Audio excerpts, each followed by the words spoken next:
Hello guys, today we are starting the third part of life process that is transportation. Transportation आज हम इसके अंदर transportation system के अंदर कवर करने वाले हैं। पहले हम इसके अंदर ट्रांसपोर्टेशन सिस्टम ह्यूमन बीइंग्स के अंदर किन किन चीज़ों से मिलके बनता है वो देखते हैं। ह्यूमन बीइंग्स के अंदर ट्रांसपोर्टेशन एक फ्लूइड करता है जिसे ब्लड कहते हैं, और उस ब्लड को पंप करने के लिए हर्ट होता है, और उस हर्ट का जो पाथवे है वो ब्लड वेजल्स जो ब्लड है उसका पाथवे है वो है ब्लड वेजल्स। तो ह्यूमन ट्रांसपोर्टेटिव सिस्टम जो कि है वो इन तीन चीज़ों से मिलके बनता है। फिर सर्कुलेटरी सिस्टम वो ट्रांसपोर्ट क्या क्या करता है, या फिर ट्रांसपोर्टेटिव सिस्टम ह्यूमन बींग्स के अंदर क्या क्या ट्रांसपोर्ट करता है। वो ट्रांसपोर्ट करता है nutrients, salt, hormones, oxygen, waste product etcetera. जो कि ह्यूमन ट्रांसपोर्टेटिव सिस्टम है वो nutrient, salt, hormones, oxygen, waste product ये सब चीज़ें ट्रांसपोर्ट करता है। जो हम पहला हमने देखा था तीन, जो कि मेन इसके अंदर जो ट्रांसपोर्टेटरी सिस्टम के मेन कंपोनेंट या फिर जिनसे ट्रांसपोर्टेटरी सिस्टम बनता है उसका उनके जो मेन कंपोनेंट्स थे उनको एक एक करके देखेंगे। जो पहला है वो है blood. It is a red colour fluid connecting tissue which circulate in our body. ये एक लाल रंग का फ्लूइड कनेक्टिंग टिश्यू होता है जो कि हमारी पूरी बॉडी के अंदर फ्लो करता है। Blood supply oxygen, nutrients, etc. to all living cell and collect waste and carbon dioxide to be thrown out of the body. जो ब्लड है वो ऑक्सीजन सप्लाई करता है हमारी बॉडी के अंदर, न्यूट्रिएंट्स पहुंचाता है जहाँ पे रिक्वायर है, और जो कि वेस्ट प्रोड्यूस होता है ऑक्सीजन का बाद में CO2 प्रोड्यूस होगी ऑक्सीजन के बाद में, तो CO2 को एब्जॉर्ब करता है और उसको हमारी बॉडी से रिमूव करता है। रिमूव नहीं, जहाँ पे एक्सक्रीटरी सिस्टम जो कि हम आगे पढ़ेंगे वहाँ पे इसको दे देता है।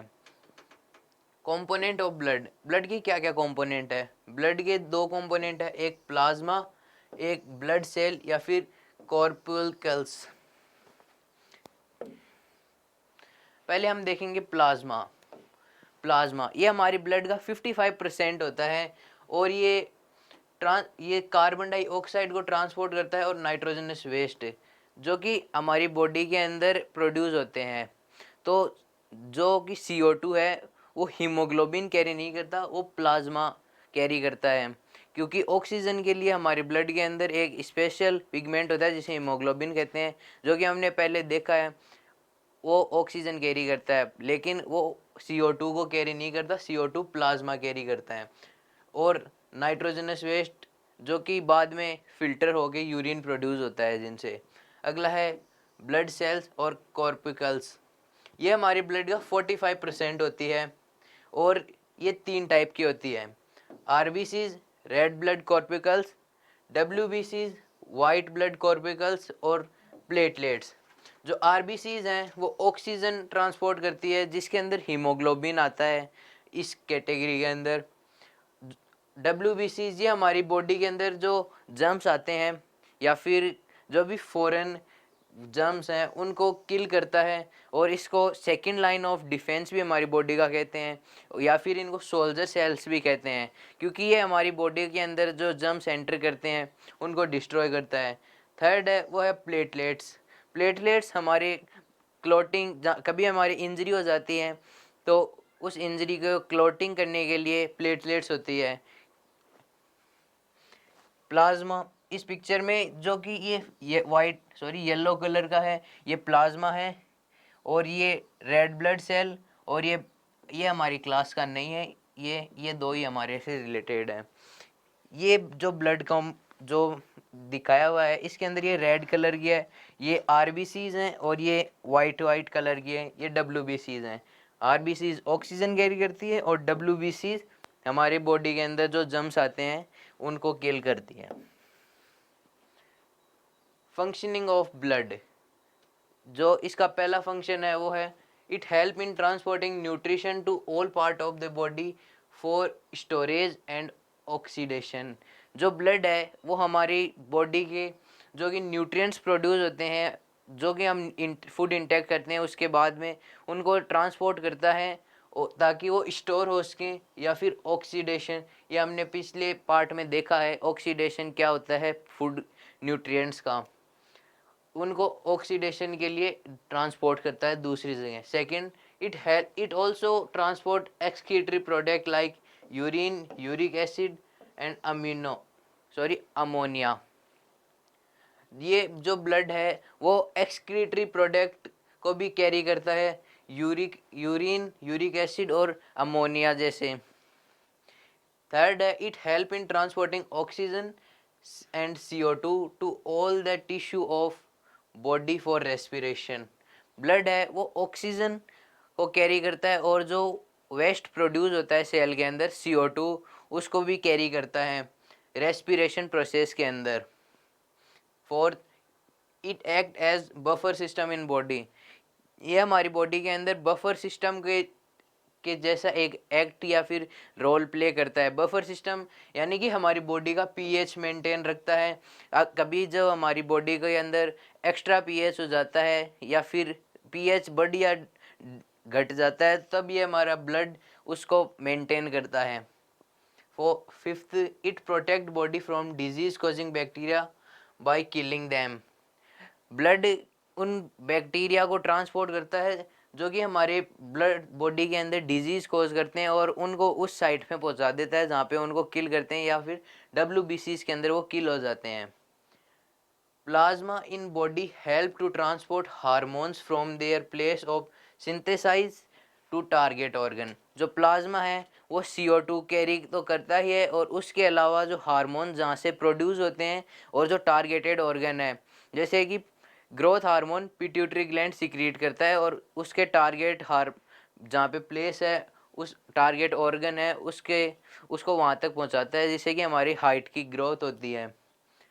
Seventh, platelets clot the injury. जो ब्लड के अंदर प्लेटलेट्स होती हैं वो हमारी इंजरी, हमें कभी इंजरी हो जाती है तो उसको क्लॉट करती है ताकि हमारा ब्लड लूज़ ना हो और हमारा ब्लड प्रेशर मेंटेन रहे और ब्लड भी लूज़ ना हो।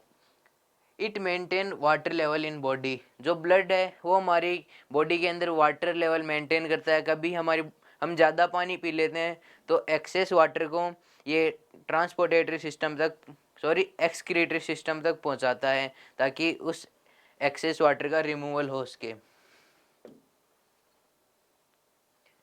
मेंटेनेंस बाय प्लेटलेट्स की हमारी बॉडी के अंदर प्लेटलेट्स का क्या रोल होता है और वो क्या क्या काम करती हैं। First, in case of injury the bleeding occurs. जब हमारी कभी कभी किसी केस के अंदर इंजरी हो जाता है या फिर चोट लग जाती है तो ब्लीडिंग यानी कि खून निकलना शुरू हो जाता है। Next step, lose of blood is occur, this minimize the pressure which reduce the efficiency of pumping system. जब हमें कभी इंजरी होती है तो हमारा ब्लड लूज या फिर ब्लड हमारी बॉडी से निकलने लग जाता है तो उससे हमारी जो बॉडी का पंपिंग सिस्टम है या फिर जो पंपिंग हार्ट उसको पंप करता है ब्लड को, उसका प्रेशर कम हो जाता है जिससे कि हमारी बॉडी की पंपिंग सिस्टम की एफिशिएंसी कम हो जाती है। इसलिए प्लेटलेट्स का रोल होता है ताकि उस ब्लड को या फिर उसको क्लॉट करके उस ब्लड को फ्लो होने से रोके। Third, to prevent this blood have platelets which move with blood in the body.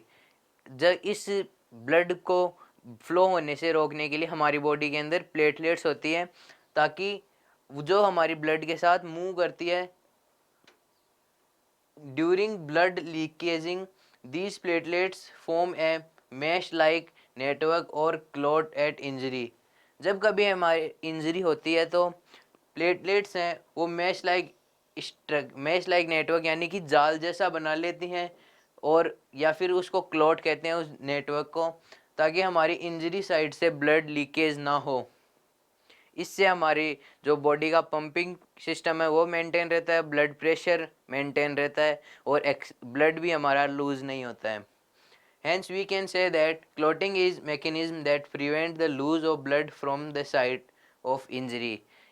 इसलिए हम ये कह सकते हैं कि जो क्लॉटिंग है वो एक ऐसा मैकेनिज्म है जो कि हमारे ब्लड लूज को इंजरी के दौरान बचाता है ज़्यादा या फिर बॉडी से फ्लो होने से।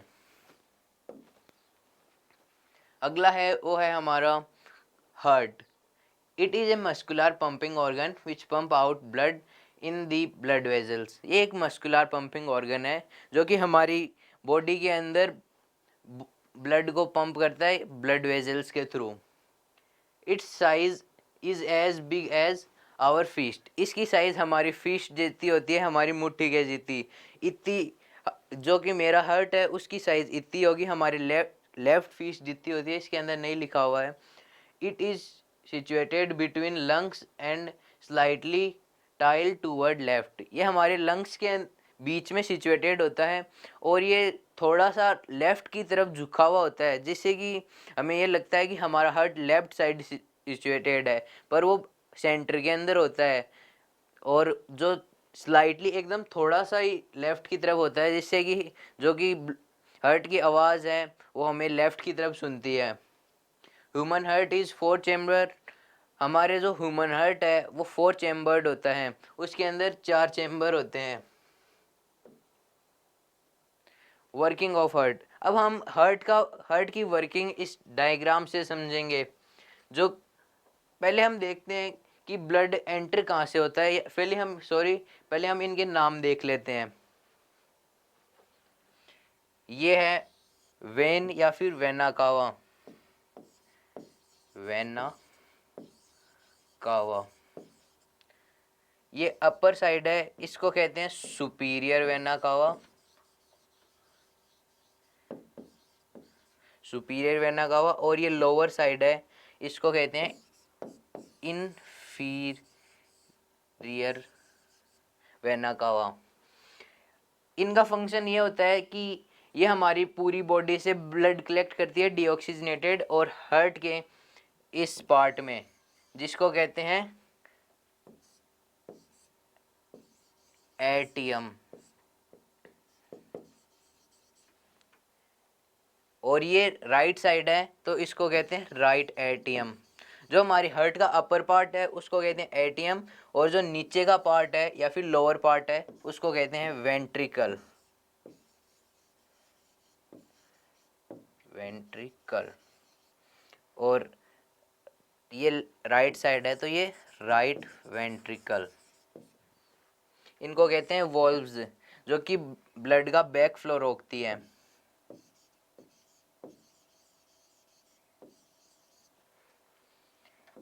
ये राइट सॉरी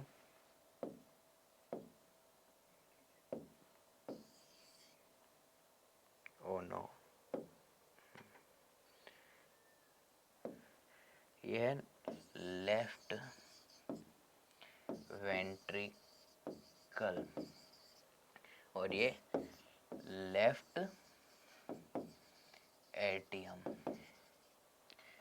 जो ब्लड है वो जो हमारी बॉडी का यहाँ से हार्ट के ऊपर का जो ब्लड है वो सुपीरियर वेना कावा कैरी करती है और यहाँ से हार्ट के अंदर पहुँचाती है। और जो हमारे हार्ट के या फिर लोअर पार्ट का जो ब्लड है वो इन्फीरियर वेना कावा कवर करती है या फिर कलेक्ट करती है और यहाँ से राइट एटीएम में कलेक्ट कर देती है। फिर ये ब्लड ये वोल्व्स हैं, ये ऐसे क्लोज्ड रहती है, और जब ये ब्लड आता है एंटर होता है तो ये खुल जाती है और ये ब्लड यहाँ पे राइट वेंट्रिकल के अंदर एंटर कर जाता है। और फिर ब्लड के एंटर करने के बाद ये वॉल्व वापस क्लोज हो जाती है ताकि ब्लड का बैक फ्लो ना हो। फिर ब्लड यहाँ से पंप करता है, हार्ट यहाँ से पंप करता है और इस ब्लड को पल्मोनरी आर्टरी, ये है पल्मोनरी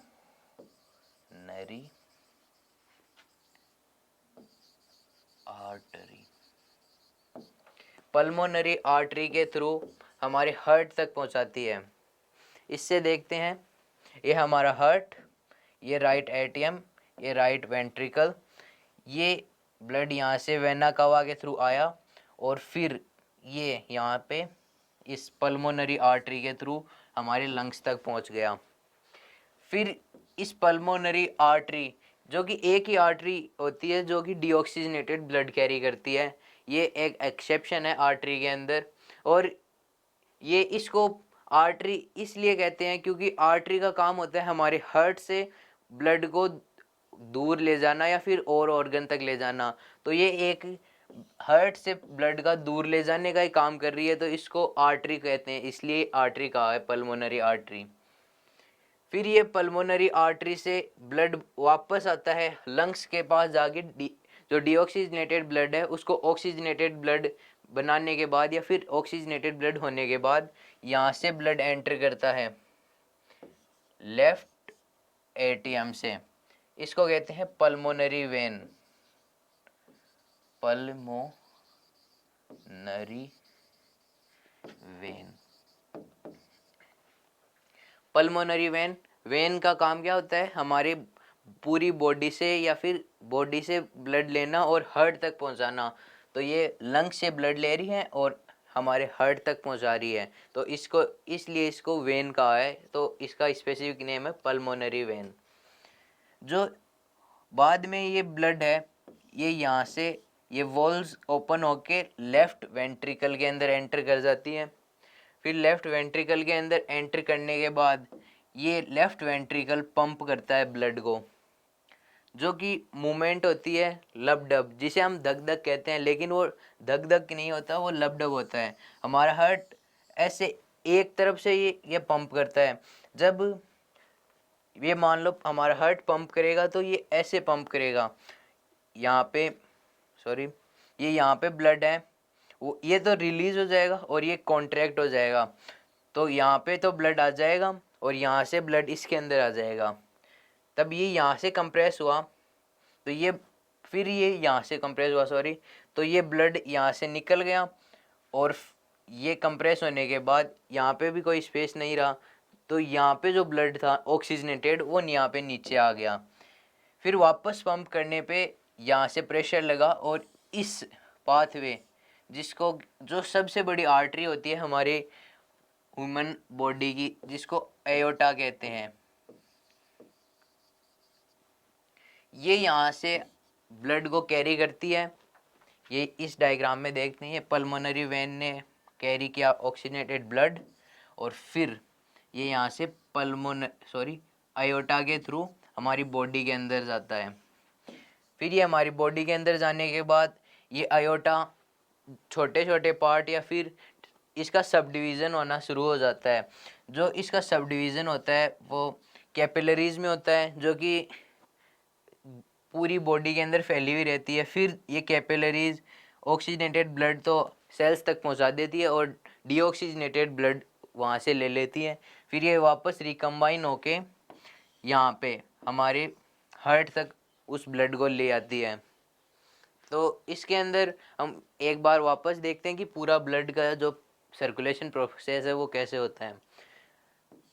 वेंस हमारे हार्ट तक डीऑक्सीनेटेड ब्लड को कैरी करती है। जो वेंस हैं, जो इन वेंस जो हार्ट तक ब्लड ले जाती है उनको वेना कावा कहते हैं। जो हमारी बॉडी के ऊपर के ब्लड को ले जाती है उसको सुपीरियर वेना कावा कहते हैं। जो बॉडी के नीचे की साइड का ब्लड ले जाती है उसको इन्फीरियर वेना कावा कहते हैं। फिर ये जाता है राइट एटीएम में, फिर इसके बाद राइट वेंट्रिकल से ये पल्मोनरी आर्टरी के थ्रू हमारे लंग्स तक जाता है ऑक्सीजनेटेड होने के लिए। फिर पल्मोनरी वेंस के थ्रू ये लेफ्ट एटीएम में आता है। फिर लेफ्ट एटीएम से ये लेफ्ट वेंट्रिकल के अंदर जाता है और फिर लेफ्ट वेंट्रिकल इसको पंप करके हमारी बॉडी के अंदर आयोटा, जो कि एक आर्टरी है, उसके थ्रू पहुंचाता है। और आयोटा का सब डिवीज़न होता है जिनको कैपिलरीज कहते हैं, और फिर वो कैपिलरीज पूरे ब्लड को सेल्स तक पहुंचा देती हैं और वापस रिकम्बाइन होकर वेन फॉर्म करती है। ब्लड वेजल्स, अब हम देखेंगे कि जो ब्लड वेजल्स हमने अभी आर्टरी, वेन और कैपिलरी पढ़ी थी वो उनको डिस्क्रिप्शन के अंदर, पहला है आर्टरी। इसकी कैरेक्टरिस्टिक्स है, ये थिक होती है, ये थोड़ी बड़ी होती है साइज़ के अंदर, क्योंकि इनके अंदर ब्लड ज़्यादा प्रेशर से फ्लो करता है तो इनकी साइज़ ज़्यादा होती है, इसलिए ब्लड को इजीली कैरी कर सकती है। मस्कुलर एंड इलास्टिक, कभी ब्लड प्रेशर हाई होता है तो ये इलास्टिक होती हैं और मस्कुलर होती है, तो ये फैल जाती है ताकि ये ज़्यादा प्रेशर से या ब्लास्ट या फिर ये फट ना जाए और इंटरनल ब्लीडिंग स्टार्ट ना हो जाए। Which carry blood with high pressure, ये ब्लड को बहुत ही हाई प्रेशर पे कैरी करती है। दे डू नॉट हैव वॉल्स, इनके अंदर वॉल्स नहीं होती ब्लड के बैक फ्लो को प्रिवेंट करने के लिए, तो इनमें वॉल्स की ज़रूरत ही नहीं है क्योंकि ब्लड का बैक फ्लो होगा ही नहीं, क्योंकि बहुत ज़्यादा हाई प्रेशर से होता है तो ब्लड पीछे जाएगा ही नहीं, आगे ही जाएगा, तो इसलिए इनमें वॉल्स नहीं होती। इनका फंक्शन क्या है? They carry oxygenated blood from heart to various body organ except pulmonary artery।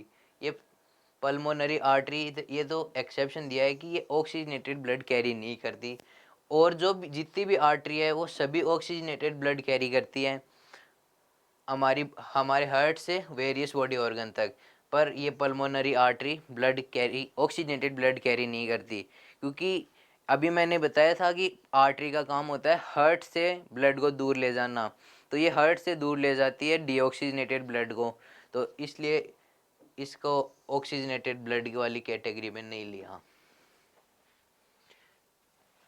ये जो रेड कलर की सेल्स हैं या फिर ये वेजल्स हैं, ये है आर्टरी। अगला है वेन्स।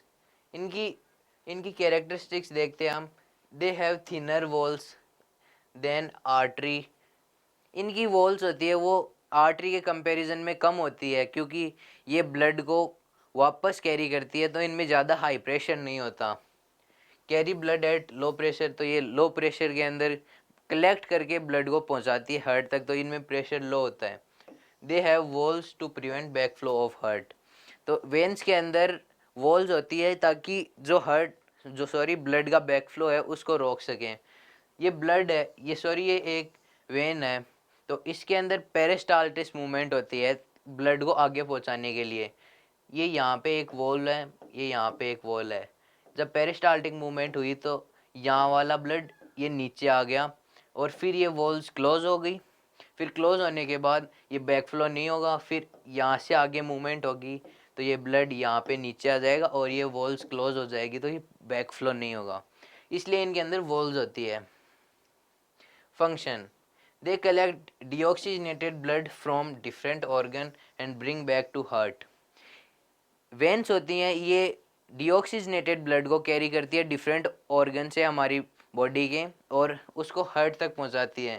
पर एक वेन है पल्मोनरी वेन, जो कि हमारे हार्ट से ऑक्सीजनेटेड ब्लड को कैरी कर एक हमारे हार्ट तक ऑक्सीजनेटेड ब्लड को कैरी करती है। ये एक एक्सेप्शन है वेन्स के अंदर, जो कि ऑक्सीजनेटेड ब्लड करती है, डीऑक्सीजनेटेड ब्लड नहीं करती।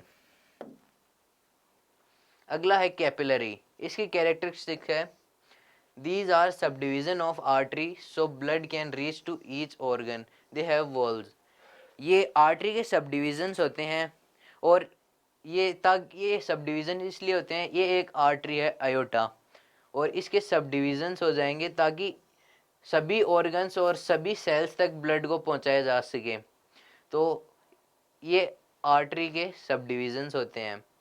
और इनके अंदर वॉल्स होती है ताकि बैक फ्लो ब्लड का प्रिवेंट कर सके। आर्टरी के अंदर हाई प्रेशर में ब्लड था और ये अलग अलग जगह डिस्ट्रीब्यूट होगा, तो इनके अंदर लो प्रेशर हो जाएगा और उसकी वजह से बैक फ्लो स्टार्ट हो जाता है, तो इसलिए इनमें वॉल्स होती हैं।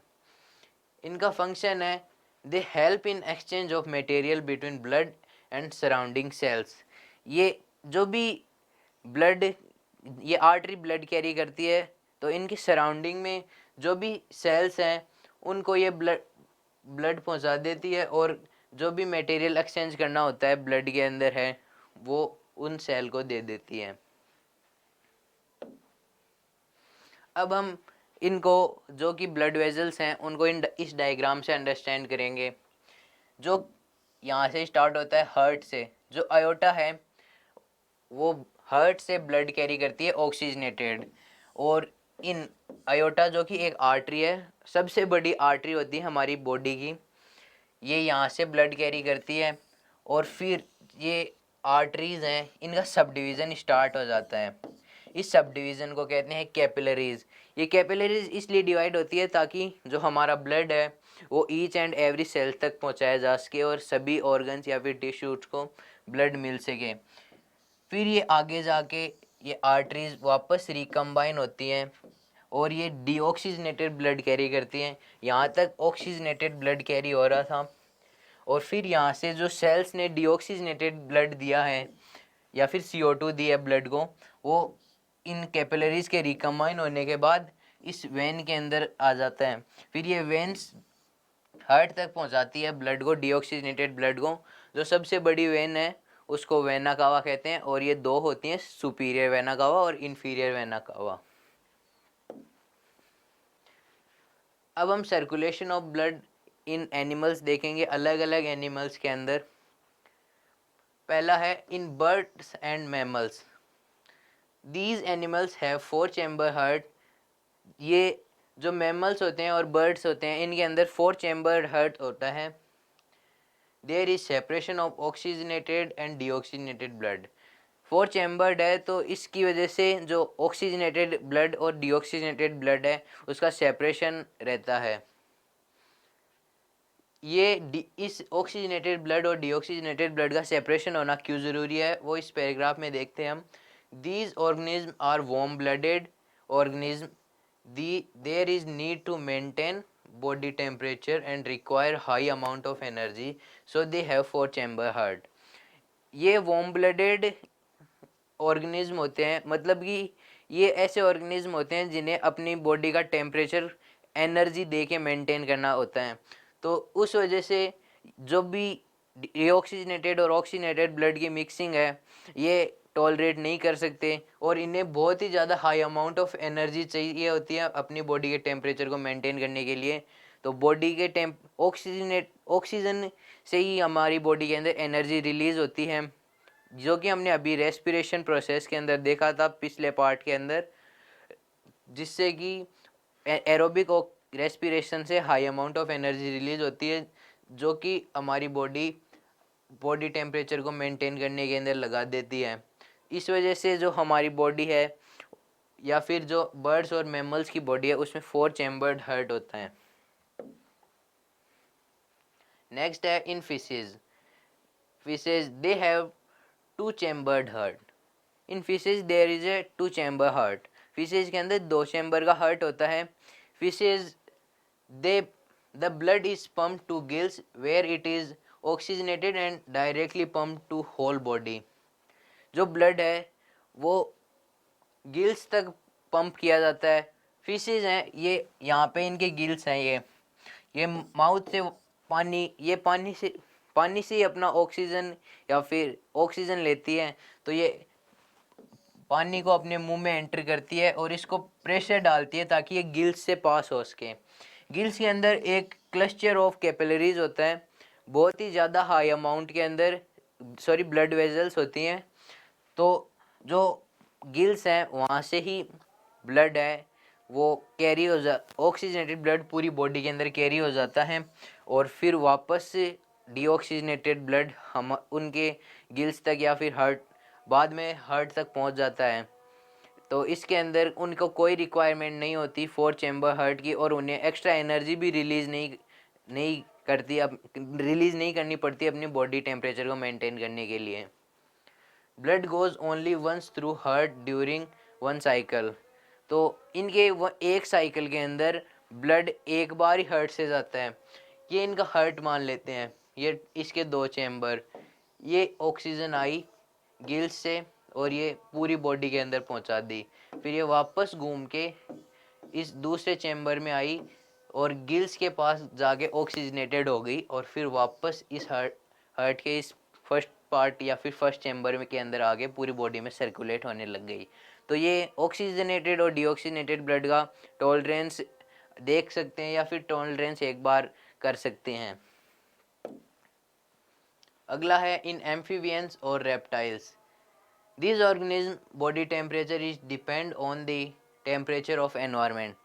ये जो रेप्टाइल्स और एम्फीबियंस होते हैं ऑर्गेनिज्म, उनको बॉडी, उनका जो बॉडी टेम्परेचर है वो जो कि नेचर का, जो भी नेचर में टेम्परेचर होगा उसके अकॉर्डिंग मेंटेन होता है, तो इन्हें एक्स्ट्रा एनर्जी रिलीज नहीं करनी होती अपने बॉडी टेम्परेचर को मेंटेन करने के लिए। These are cold blooded organism, ये कोल्ड ब्लड ऑर्गेनिज्म होते हैं। दे हैव 3 चैम्बर हार्ट, इनके अंदर 3 चैम्बर या फिर 3 चैम्बर हार्ट होता है, जिसमें से 2 एटीएम और 1 वेंट्रिकल होता है। They can tolerate some mixing of oxygenated and deoxygenated blood, ये अपनी जो बॉडी के इनकी जो बॉडी है उसके अंदर ऑक्सीजनेटेड और डीऑक्सीजनेटेड ब्लड का टॉलरेंस कर सकते हैं, टॉलरेट कर सकते हैं। They do not use energy to maintain their body temperature, ये अपनी बॉडी के टेम्परेचर को मेंटेन करने के लिए एनर्जी नहीं देते, तो ये इनको ज़्यादा ऑक्सीजन रिक्वायर्ड नहीं होती, तो ये डीऑक्सीजनेटेड और ऑक्सीजनेटेड ब्लड की मिक्सिंग बर्दाश्त कर सकते हैं। इनका जो हार्ट होता है उसमें 2 एटीएम, सॉरी,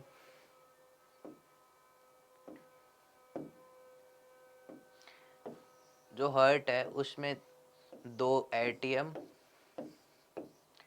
एटीएम और 1 वेंट्रिकल होता है, जिससे ये इनका हार्ट स्ट्रक्चर होता है। एम्फी जो रेप्टाइल्स होते हैं उनके अंदर लिजर्ड, जो कि एक कोमोडो ड्रैगन है, ये एग्जाम्पल है इनका। अगला है वो है blood pressure. The pressure at which the blood is pumped against the walls of vessel is called blood pressure. जो ब्लड है वो हार्ट से जिस प्रेशर के ऊपर वॉल्स के अंदर एंटर होता है उसको ब्लड प्रेशर कहते हैं। The pressure of blood inside the artery during contraction phase is called systolic pressure। जब ब्लड हार्ट पंप करता है तो जो प्रेशर आर्टरीज के अंदर पंप करते टाइम होता है, जब ये हार्ट ऐसी शेप में होता है, ये वेंट्रिकल पंप हो रहा है, लेफ्ट वेंट्रिकल, और आयोटा से ब्लड पास हो रहा है, आयोटा के अंदर ब्लड पास हो रहा है, तो इस स्टेज के अंदर जो ब्लड पास हो रहा है उसको सिस्टोलिक प्रेशर कहते हैं। इस प्रेशर को the pressure of blood inside the artery during relaxation phase is diastolic pressure. जब हमारा हार्ट जब हमारा हार्ट रिलैक्स होता है या फिर हमारा जो लेफ्ट एटीएम है वो रिलैक्स होता है, ये रिलैक्स है, तो जब ये ब्लड हमारे आयोटा के अंदर फ्लो हो रहा है जिस प्रेशर से, उसको डायस्टोलिक प्रेशर कहते हैं, जो कि इस सिस्टोलिक प्रेशर से कम होता है। The normal systolic pressure is 120 mm of Hg। जो हमारी बॉडी का नॉर्मल सिस्टोलिक प्रेशर होता है वो 120 mm ऑफ मर्करी होता है। The normal diastolic pressure is 80 mm of Hg। मतलब कि जो हमारी बॉडी का नॉर्मल डायस्टोलिक प्रेशर होता है वो 80 mm होता है मर्करी का। Blood pressure is measured by sphygmomanometer. ये जो ये कंपोनेंट या फिर ये डिवाइस होता है, इससे हमारी बॉडी का ब्लड प्रेशर मेजर किया जाता है। High blood pressure is known as hypertension. जो हाई बीपी या फिर हाई ब्लड प्रेशर होता है उसको हाइपरटेंशन कहते हैं। ये it result in sorry it result in increased resistance to the flow of blood which may lead to internal bleeding। जो ये ब्लड फ्लो होता है ये रेजिस्टेंस इंक्रीज कर देता है हमारी जो ब्लड वेजल्स हैं उनका, ब्लड की वजह से, जिसकी वजह से वो ब्लड वेजल्स हैं, ये आर्टरी है तो इसके अंदर ज़्यादा प्रेशर एग्जर्ट होता है, तो जिसकी वजह से ये फट जाती है और हमारी बॉडी के अंदर इंटरनल ब्लीडिंग स्टार्ट हो जाती है। इस डायग्राम में हम देखते हैं ये डिवाइस ब्लड प्रेशर मेज़र करता है, तो जब स्टोलिक प्रेशर होता है तो ये 120 तक दिखा देता है, और इसके अंदर 120 से अबव है मतलब इसमें हाइपरटेंशन है। और जब रिलैक्स होता है या फिर डायस्टोलिक होता है तो ये 80 के अराउंड दिखाता है, तो इसको डायस्टोलिक प्रेशर कहते हैं। अगला जो हमारा है वो है लिम्फ टिश्यू। लिम्फ एक टिश्यू होता है, fluid tissue. It is the another type of fluid found in our body and it involved in transportation. जो फ्लूइड जो सॉरी लिम्फ है वो एक दूसरे प्रकार या फिर दूसरे टाइप का फ्लूइड है जो हमारी बॉडी के अंदर पाया जाता है ट्रांसपोर्टेशन के लिए. It forms when some amount of plasma, protein and blood cell escape into intercellular space in tissue through the pores present in the walls of capillary. ये लिम्फ है ये तब फॉर्म होता है जब थोड़े से अमाउंट का प्लाज्मा, प्रोटीन और ब्लड सेल्स हैं वो हमारी जो ब्लड वेजल्स हैं उनके अंदर इन बहुत ही छोटे छोटे पोर्स होते हैं उनसे रिलीज हो जाता है तो ये लिम्फ वहाँ पे बन जाता है. It is similar to plasma but it is colorless and contain less protein. ये प्लाज्मा के सिमिलर होता है और लेकिन ये उससे थोड़ा डिफरेंट होता है. ये कलरलेस होता है और इसमें कम प्रोटीन होता है. प्लाज्मा येलो इस कलर का होता है. It flow in lymphatic vessels. जिन वेजल्स के अंदर ये फ्लो होता है उनको लिम्फेटिक वेजल्स कहते हैं. Lymph from the inter cellular space drain into lymphatic capillaries which further join and form large veins. मतलब कि ये लिम्फ है ये छोटे छोटे लिम्फ कैपिलरीज में होता है जो कि बाद में एक लार्ज वेन फॉर्म कर लेती है. ये छोटे छोटी कैपिलरीज हैं लिम्फेटिक कैपिलरीज जो कि ये लिम्फ जो कि प्रोटीन या फिर जो भी हमारी बॉडी से रिलीज हो जाता है उसको कलेक्ट करती है और लार्ज वेन के अंदर बन जाते हैं. Function of lymph. Lymph is involve in transportation of substance where blood vessels do not reach. Lymph है वो ट्रांसपोर्टेशन के लिए काम आता है जहाँ पे ब्लड नहीं पहुँच सकता. उन सब जहाँ पे ब्लड नहीं पहुँच सकता वहाँ पे लिम्फ सब्सटेंस को ट्रांसपोर्ट कर देता है. Lymph carry digested and absorb. ये फैट है यहाँ पे स्पेलिंग गलत है फैट की. Fat from intestine and drain access fluid from intercellular space back into the blood. ये फैट को एब्जॉर्ब करता है इंटेस्टाइन से और जो एक्सेसिव फ्लूइड है उन उसको वापस ड्रेन करता है ब्लड के अंदर जो कि रिलीज हो जाता है माइन्यूट पोर्स से. Transportation in plant. In plant there is lack of circulatory system, so for short distance transportation they use diffusion, while for long distance a need for proper transportatory system. ये spelling गलत है यहाँ पे transportation. जो plant है उनके अंदर circulatory system की कमी होती है तो उनको जब छोटे या फिर थोड़े डिस्टेंस के ऊपर जब कवर करना होता है या फिर थोड़े डिस्टेंस के ऊपर सब्सटेंस पहुंचाने होते हैं तो वो डिफ्यूज़न प्रोसेस का यूज़ करते हैं. जैसे कि यहाँ पे रिक्वायर्ड है सब्सटेंस की और यहाँ पे हम वाटर का एग्जांपल लेते हैं. इसके अंदर ये रूट्स ने वाटर एब्जॉर्ब किया और यहाँ पे वाटर की रिक्वायरमेंट है तो ये शॉर्ट डिस्टेंस है तो यहाँ पे डिफ्यूज़न प्रोसेस से ये वाटर यहाँ तक पहुँच जाएगा. और ज़्यादा दूर ट्रांसपोर्टेशन के लिए इसके अंदर जो ट्रांसपोर्टेटरी सिस्टम की ज़रूरत होती है. The plant have two pathway. तो उस ट्रांसपोर्टेशन को करने के लिए प्लांट में दो पाथवे होते हैं या फिर दो रास्ते होते हैं. Xylem tissue.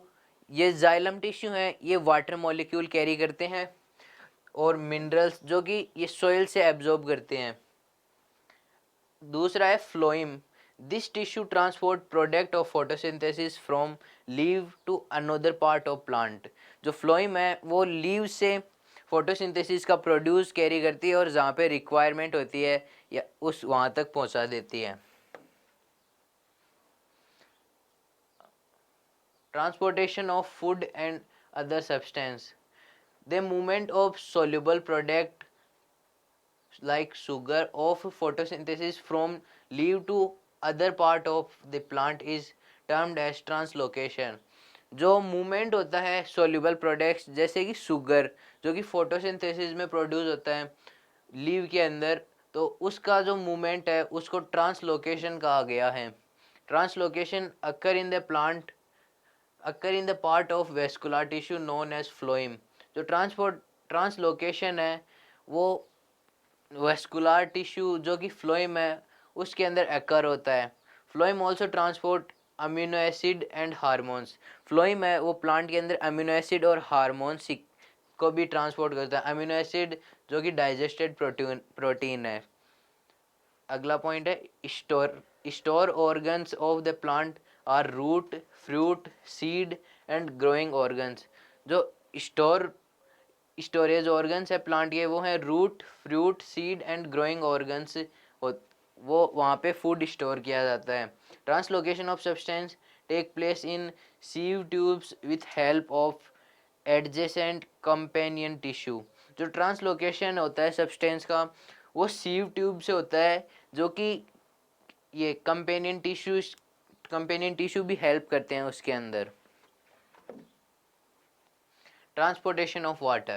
The another use of plant to move water at the top of the another use by plant to move water at the top is transpiration. जो प्लांट का अनदर दूसरा मूवमेंट होता है वाटर को top तक, root से top तक पहुंचाने का, उसको ट्रांसपीरेशन कहते हैं और इसको लूज ऑफ वाटर भी कहते हैं, क्योंकि ट्रांसपीरेशन के अंदर वाटर का लूज हो जाता है। The water that lose by the stomata is replaced by the water from the xylem. जो पानी स्टोमेटा से रिलीज हो गया या फिर लूज हो गया उसको अगला वाटर मॉलिक्यूल कैरी उसकी जगह ले लेता है। अगला हम इस ट्रांसपीरेशन को डिटेल में देखते हैं। Lose of water in the form of water vapour from aerial pores of the plant is called transpiration. जो लूज ऑफ वाटर होता है प्लांट के अंदर जो एरियल पोर्स स्टोमेटा के थ्रू, उसको ट्रांसपीरेशन कहते हैं। It has following advantage. इसके जो एडवांटेज हैं वो है it help in absorb and upward movement of plant and mineral by creating transpiration pull. ये जो वाटर है उसके एब्जॉर्प्शन और अपवर्ड मूवमेंट के लिए भी हेल्प करते हैं और मिनरल्स को ट्रांसपोर्ट करने के लिए या फिर ट्रांसपीरेशन पूल के थ्रू मिनरल्स को भी ऊपर तक पहुंचाने के लिए हेल्प करते हैं। It help in regulating temperature. ये प्लांट के टेम्परेचर को मेंटेन या फिर कम करने के लिए भी हेल्प करता है। It maintain the supply of ions in the leave. ये प्लांट की लीव के अंदर आयंस की सप्लाई को कंटिन्यू रखता है और मेंटेन रखता है। It remove excess water. जो प्लांट के अंदर एक्सेस वाटर है उसको रिमूव करता है। अब हम इन सब को इस डायग्राम के थ्रू देखते हैं। ये प्लांट एब्जॉर्ब वाटर को एब्जॉर्ब और उसके अपवर्ड मूवमेंट के लिए हेल्प करते हैं। जब यहाँ पे वाटर होता है रूट के आसपास और यहाँ पे वाटर मॉलिक्यूल है एक, यहाँ से ट्रांसपीरेशन प्रोसेस हुआ तो ये जो बीच में वाटर मॉलिक्यूल्स हैं ये एक दूसरे की जगह एक्सचेंज कर लेते हैं।